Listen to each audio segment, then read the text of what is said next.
बच्चों, सबसे पहले अस्थायी पवन किसे कहते हैं?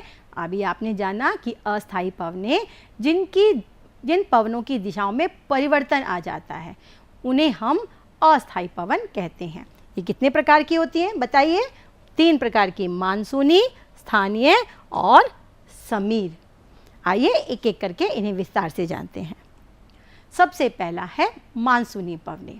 जिन पवनों की दिशाओं में ऋतु परिवर्तन के कारण 2 बार जिनकी दिशा में परिवर्तन आ जाए उन्हें हम मानसूनी पवनें कहते हैं। यानी ऋतु परिवर्तन के कारण जो पवनें अपनी दिशा बदल लेती हैं उन्हें हम मानसूनी पवन कहते हैं। और मानसूनी पवनें वर्ष में 2 बार अपनी दिशा परिवर्तित करती हैं। और इनकी दिशा में परिवर्तन का कारण क्या होता है? इनकी दिशा में परिवर्तन के 2 प्रमुख कारण हैं। पहला है ग्रीष्म ऋतु और शीत ऋतु के तापमानों में भारी विषमता, यानी गर्मी और सर्दी के मौसम में तापमान में काफ़ी अंतर होता है। और दूसरा, तापमान में विषमता के कारण, यानी तापमान में अंतर के कारण वायु दाब में भी परिवर्तन आ जाता है। तो अब आप जान गए कि मानसूनी पवनें 2 कारणों से अपनी दिशा परिवर्तित करती हैं। एक तो ग्रीष्म ऋतु और शीत ऋतु के तापमानों में विषमता के कारण, और इस विषमता में के कारण जो वायु दाब में परिवर्तन आता है, इस कारण ये पवनें यानी मानसूनी पवनें अपनी दिशा परिवर्तित करती हैं। आइए मानसूनी पवनों की दिशाओं को एशिया में चलने वाली मानसूनी पवनों के द्वारा समझते हैं। बच्चों, एशिया महाद्वीप में ग्रीष्म और शीत ऋतु के तापमान में भारी विषमता होती है, यानी तापमान में काफ़ी अंतर होता है गर्मी और सर्दी के तापमान में। इस तापमान में विषमता के कारण वायु दाब में भी अंतर आ जाता है। देखिए, ग्रीष्म ऋतु में स्थल पर वायु दाब कम होता है, क्योंकि जब गर्मी पड़ती है तो वहाँ की हवा गर्म होकर ऊपर उठ जाती है। इस कारण स्थलों पर निम्न वायु दाब का क्षेत्र बनता है, जबकि सागर के ऊपर क्या होता है, उसकी तुलना में अधिक वायु दाब होता है। और अब आप जानते हैं कि वायु जो है वो हमेशा उच्च वायु दाब से निम्न वायु दाब की ओर चलती है। तो क्या होता है कि पवनें जो हैं वो सागर से स्थल की ओर चलने लगती हैं। अब जो पवनें समुद्र या सागर से स्थल की ओर चलेंगी वे आर्द्रता यानी नमी से भरी हुई होती हैं, जिसके कारण इन पवनों से भारी बारिश होती है। और यही कारण है कि ग्रीष्म ऋतु में भारी बारिश होती है एशिया महाद्वीप में, खासतौर से हमारे भारत में। और इस ऋतु की पवनों को ही हम ग्रीष्म मानसून या ग्रीष्मकालीन मानसून कहते हैं।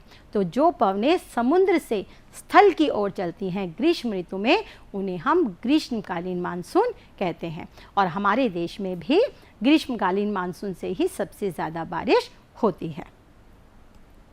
अब शीत ऋतु में क्या होता है? शीत ऋतु में क्या होता है, तापमान कम हो जाता है।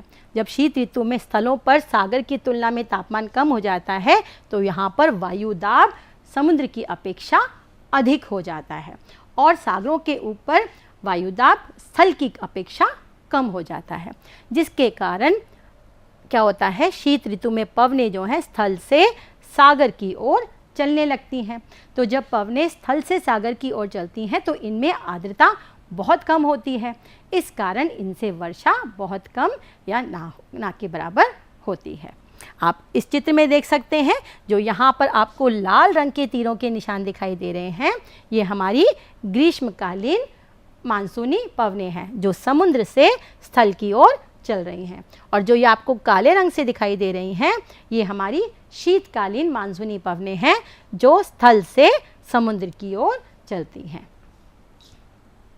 अब जानते हैं अस्थायी पवन के दूसरे प्रकार समीर के बारे में। बच्चों, समीर भी मानसूनी पवन का ही एक छोटा रूप होता है। जैसे मानसूनी पवनें तो वर्ष में 2 बार अपनी दिशा परिवर्तित करती हैं, और समीर दिन में 2 बार अपनी दिशा में परिवर्तन करते हैं, यानी 24 घंटे में 2 बार इनकी दिशा में परिवर्तन होता है।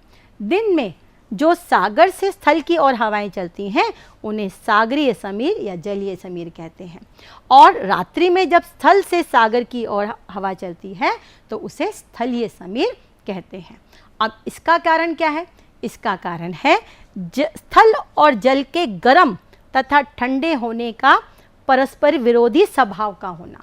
यानी जो स्थलीय भाग होते हैं वो जल की अपेक्षा जल्दी ही गर्म हो जाते हैं और जल्दी ही ठंडे ही हो जाते हैं, जिसके कारण इनके ऊपर वायुदाब में भिन्नता आती है, जिसके कारण इन पवनों की दिशाओं में परिवर्तन होता है।